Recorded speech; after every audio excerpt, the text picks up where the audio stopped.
حضرت آدم علیہ السلام فرماتے ہیں کہ جب جنت سے نکال کے اما ہوا اور ان کو پھینکا گیا تو ایک ستارے کے مانند کہکشاں میں ایک ستارہ چمک رہا تھا. تو جبرائیل سے پوچھا، آپ کو علم ہے یہ بہت بڑی. پھر اسلام میں اب جن لوگوں نے تاریخ پڑھی ہے، خلفائے راشدین کے بعد امیوں کا زمانہ آتا ہے. حضرت امیر معاویہ اس کے بانی تھے، اس کے بعد اس کا بیٹا یزید، پھر معاویہ ثانی، پھر مروان بن حکم، پھر عبد الملک بن مروان، پھر ولید بن عبد الملک، پھر سلیمان بن عبد الملک، پھر ہشام بن عبد الملک، پھر حضرت عمر بن عبد العزیز، اور جاتے جاتے 38. پھر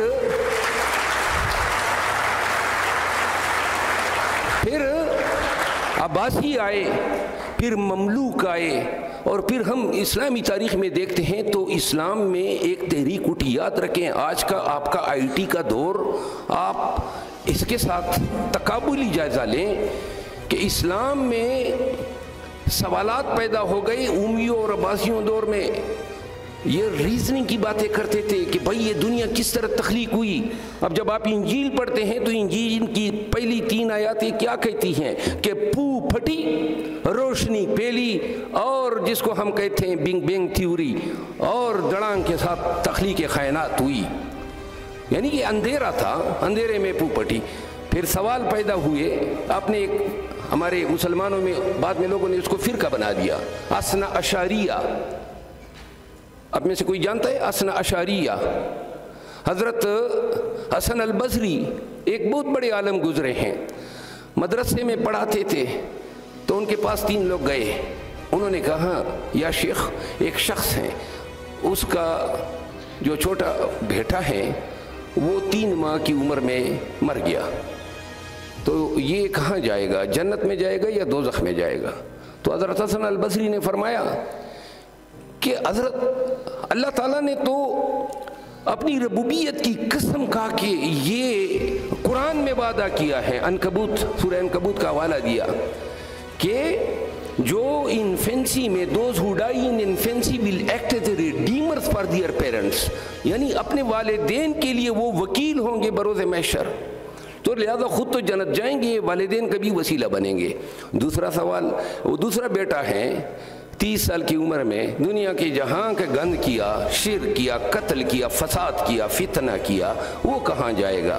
انہوں نے کہا کہ اللہ تعالیٰ نے تو باقاعدہ عہد کیا ہے کہ گناہوں میں سے میں شرک کی معافی نہیں دے سکتا ہوں، تو لہذا جو شرک کرے گا وہ جائے گا دوزخ میں. انہوں نے کہا وہ تیسرا ہے، اور اس نے ساری زندگی پیغمبر اسلام کے بتائی ہوئے راستوں پہ سفر کی، تو وہ شخص کدھر جائے گا؟ انہوں نے کہا اللہ تعالیٰ نے سورہ المائدہ میں، سورہ عرفات میں اور سورہ نوح میں بار بار وعدہ کیا ہے کہ جو اللہ کے بتائے ہوئے راستے پہ اور سنت نبوی پہ اپنی لائف گزارے گا اس کو جنت سے نوازا جائے گا.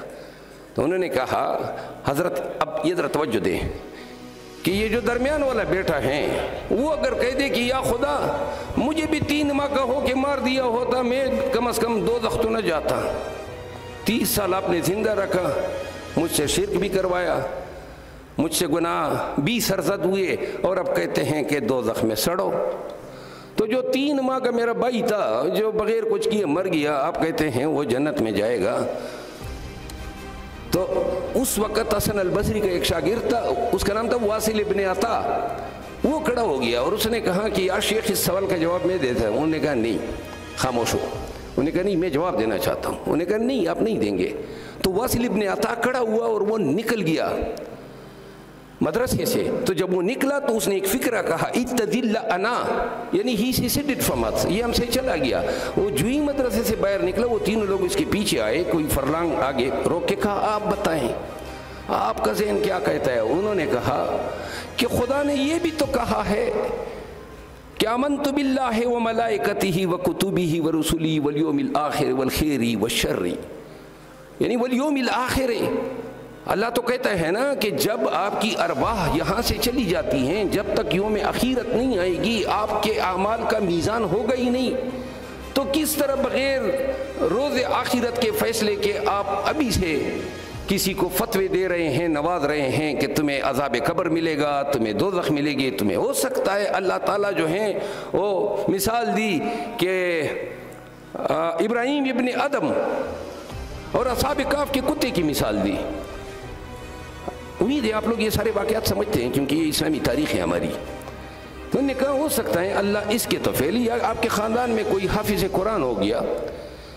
یہ ساری باتیں اسلام نے ریزننگ کا درس اس زمانے سے شروع کیا جب حضور کریم قرآن کریم کی آیات جب ان پہ نازل ہوتی تھی تو وہ بیان کیا کرتے تھے۔